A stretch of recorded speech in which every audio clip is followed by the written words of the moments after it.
lack of pace. We need to do so much better. So let's finish the season, and we have a lot to think for the next season. Experience before and continue to post numerous her social and economic.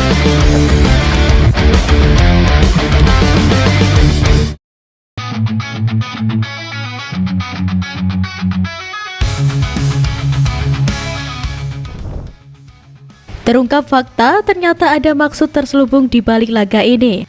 Ruben Amorim akui Manchester United cuma cari cuan lawan ASEAN All Stars. Pelatih MU Ruben Amorim mengungkapkan skuad akan dibawa untuk menjalani tur pasca musim di Asia pada akhir Mei. Setan Merah akan berangkat ke Malaysia untuk pertandingan persahabatan melawan ASEAN All Stars. Pertandingan tersebut bakal berlangsung di Stadion Nasional Bukit Jalil, Kuala Lumpur, Malaysia pada 28 Mei mendatang.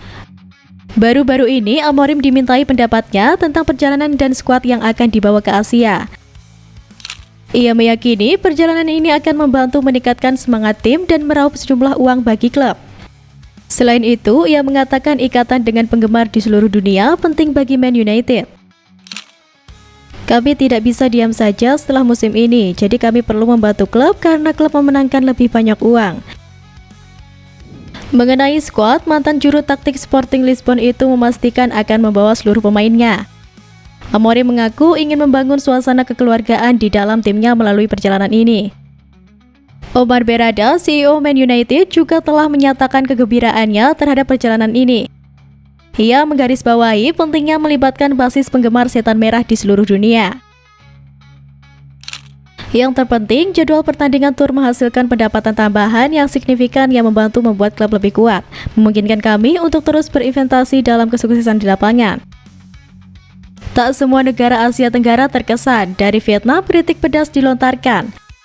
Laga ASEAN All Stars versus MU dianggap tak berguna, bahkan tak berkualitas.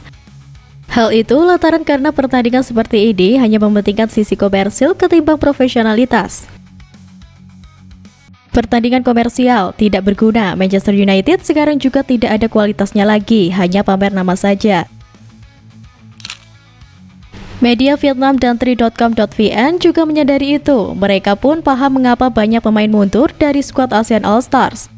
Alih-alih antusias menyaksikan MU berlaga, publik Asia Tenggara dinilai tidak tertarik dengan laga ini. Pertandingan ASEAN All Stars dan Man United hakikatnya hanya pertandingan persahabatan yang mengandung unsur komersial. Sepak bola Asia Tenggara tidak tertarik dengan pertandingan ini.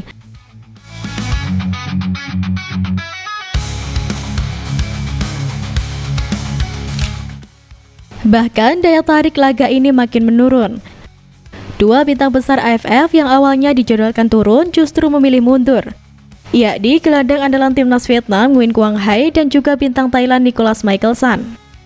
Nguyen Quang Hai sendiri harus mundur dari ASEAN All Stars karena tak dapat izin dari klubnya, Chong An Hanoi. Kini Kim Sang-sik pun harus mencari pemain pengganti. Di luar agenda bersama klub, para pemain di Asia Tenggara juga akan disibukkan dengan agenda bersama tim nasional masing-masing. Pada Juni 2025, Vietnam akan menghadapi Malaysia dalam kualifikasi Piala Asia. Sementara Thailand, mereka lawan India dalam laga uji coba dan juga Turkmenistan di kualifikasi Piala Asia. Tentunya mereka berharap para pemain andalan dalam kondisi terbaik. Di tengah pro kontra ini, PSSI memilih tak ikut campur terkait kontroversi ASEAN All Stars. PSSI menegaskan tidak ikut campur masalah pemanggilan pemain Indonesia ke ASEAN All Stars yang akan menghadapi Manchester United di Malaysia. Itu keputusan klub dan pelatih timnas. ASEAN All Stars terdiri dari pemain-pemain campuran negara-negara anggota AFF. Sejauh ini, nama-nama pemain yang beredar mendapat panggilan baru berasal dari Indonesia, Vietnam, Kamboja, Laos, Myanmar, dan Timor Leste. Dua pemain Indonesia yang dipanggil adalah Asnawi Mangku Alam dan Muhammad Ferrari. Khusus Ferrari, kemungkinan besar tidak bisa bergabung karena terkendala izin dari Persija Jakarta. Adapun PSSI selaku induk sepak bola Indonesia menitikberatkan masalah ini terhadap kebutuhan tim nasional.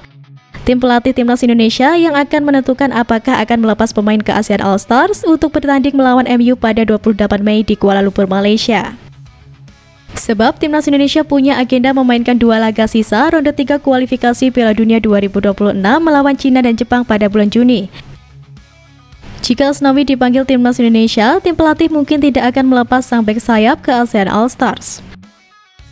Saya nggak tahu, nanti pemain itu dimiliki oleh klub kan?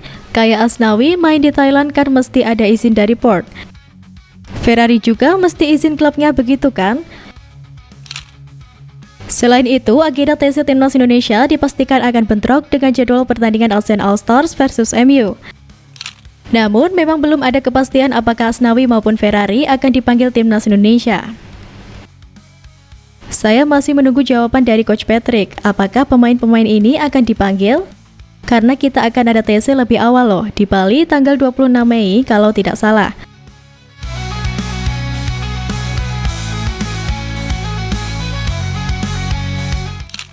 Laga ASEAN All Stars versus MU juga hampir dipastikan sepi sebab Malaysia rugi besar karena diboikot supporternya sendiri. Sebagaimana pada penjualan tiket pertandingan untuk ajang turnamen Piala Merdeka 2024 lalu sangat rendah. Ketua Komite Stadion dan Tiket Asosiasi Sepak Bola Malaysia, Datuk Posa Majais menyampaikan bahwa penjualan tiket mengalami kendala. Tiket yang terjual kurang dari 100 lembar. FAM sudah mencoba berbagai cara untuk mempromosikan penjualan tiket kepada penggemar. Posa Majais sangat menyayangkan tiket pertandingan yang belum laku terjual karena minimnya peminat akibat aksi boikot. Menurutnya, Timnas Malaysia pada saat itu sangat membutuhkan dukungan dari para pendukung untuk bisa mendapatkan hasil terbaik di ajang Piala Merdeka 2024. Sebagai informasi, para penggemar khususnya Ultras Malaya yang tidak puas dengan FAM karena beberapa alasan, telah menggunakan media sosial dan mengumumkan keputusan mereka untuk memboikot turnamen tersebut. Sakit dan akan terus sakit, jangan sampai berobat. Kosongkan stadion, tutup kurva Pesta Bola Merdeka. Ultras Panthers dalam unggahannya di X juga mengumumkan memboikot Piala Merdeka 2024. Hal tersebut lantaran isu mundurnya Kim Panggon, surat dan minimnya rasa empati atas kejadian yang menimpa para pemain timnas, khususnya kasus Faisal Halim menjadi salah satu alasan di balik keputusan tersebut. Setelah dilakukan pembahasan, maka dengan semangat dan kebulatan suara yang sama, Ultras Panthers tidak akan turun untuk seluruh pertandingan di Pesta Bola Merdeka 2024. Sementara itu, Ultras Kuala Lumpur juga mengunggah poster di media sosial dengan pernyataan memboikot turnamen tersebut. Laga yang awalnya diharapkan menjadi perayaan sepak bola Asia Tenggara justru berubah jadi ajang tarik ulur kepentingan, kritik, dan rasa kecewa. Apakah ini pertanda bahwa era pesona klub-klub Eropa di Asia mulai memudar atau justru alarm bagi penyelenggara agar lebih menghargai fans bukan sekedar mengejar keuntungan?